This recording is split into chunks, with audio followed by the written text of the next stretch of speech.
வணக்கம். விதை எண்ணெய். இத பத்தி நீங்க இன்டர்நெட்ல பார்த்திருப்பீங்க. ஒருத்தர் நல்லதுங்கறாங்க, இன்னொருத்தர் கெட்டதுங்கறாங்க. பயங்கர குழப்பமா இருக்குல்ல? வாங்க, இதுல இருக்கிற உண்மைய ரொம்ப சிம்பிளா தெளிவா புரிஞ்சுக்கலாம். பாருங்க, ஒரு குரூப் என்ன சொல்லுதுன்னா விதை எண்ணெய்கள் உங்க இதயத்துக்கு ரொம்ப நல்லதுன்னு சொல்றாங்க. ஆனா இன்னொரு பக்கம் பாத்தீங்கன்னா நம்ம உடம்புல வர பாதி பிரச்சனைக்கு இதே விதை எண்ணெய் தான் காரணம் சொல்றாங்க. இதுல எதுங்க நிஜம்? வாங்க, அதுதான் இப்ப நாம தோண்டி துருவி பார்க்க போறோம்.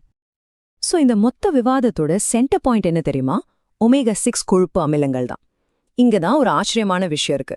நம்ம உடம்புக்கு ரொம்ப ரொம்ப அவசியமான ஒரு பொருள் எப்படிங்க நம்ம ஹெல்த்துக்கு ஆபத்துன்னு சொல்லப்படுது?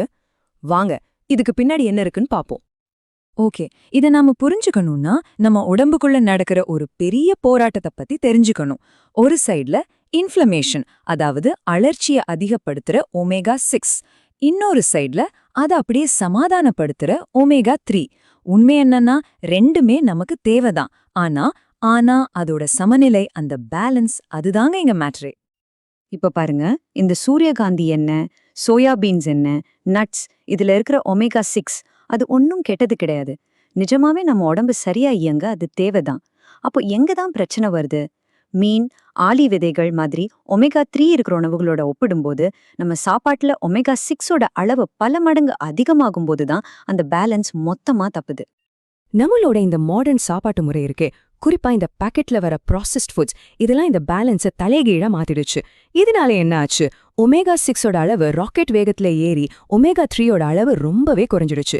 இந்த ஏற்றத்தாழ்வு நம்ம உடம்புல ஒரு நீடித்த குறைவான அழற்சிய, அதாவது கிரானிக் இன்ஃப்ளமேஷனை உருவாக்குது. இன்னைக்கு நம்ம பார்க்குற பல ஹெல்த் ப்ராப்ளம்ஸ்க்கு இதுதான் மூல காரணமா அமையுது. அப்படியா விஷயம்? உடனே எல்லா விதை எண்ணெயும் தூக்கி குப்பையில போட்டுடலாமா? இருங்க, அவசரப்படாதீங்க. இங்கதான் ஒரு சின்ன ட்விஸ்ட் இருக்கு. இந்த பிரச்சனைய நல்ல கொழுப்பு, கெட்ட கொழுப்புன்னு பிரிச்சு பார்க்கறத விட்டுட்டு வாங்க ஒரு புது ஆங்கிள்ல பார்க்கலாம். இது ஒன்ன தடை பண்றது பத்தினதில்ல, இது சரி செய்யறது, அதாவது அட்ஜஸ்ட் பண்றது பத்தினது. இத ஒரு சிம்பிள் உதாரணத்தோட யோசிச்சு பாருங்களேன். ஒமேகா 6ங்கிறது ஒரு பாட்டு மாதிரி. பாட்டு கேட்கறது எல்லாருக்குமே பிடிக்கும், நல்லதுதான்.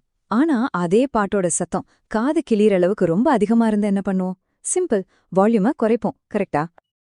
நம்ம உடம்புல ஒமேகா 6 தான் அந்த மியூசிக். அப்போ வால்யூம் கண்ட்ரோல் எது? அதுதாங்க ஒமேகா 3. இந்த ஒமேகா 3 தான் அந்த மியூசிக்கோட சத்தத்தை, அதாவது ஒமேகா 6ஓட தாக்கத்தை நம்ம உடம்புல கரெக்டா பேலன்ஸ் பண்ணுது. ஓகே, பிரச்சனை என்னன்னு இப்ப தெளிவா புரிஞ்சிடுச்சு. இதுக்கு தீர்வு என்ன? சொல்யூஷன் இருக்கா? கண்டிப்பா இருக்கு.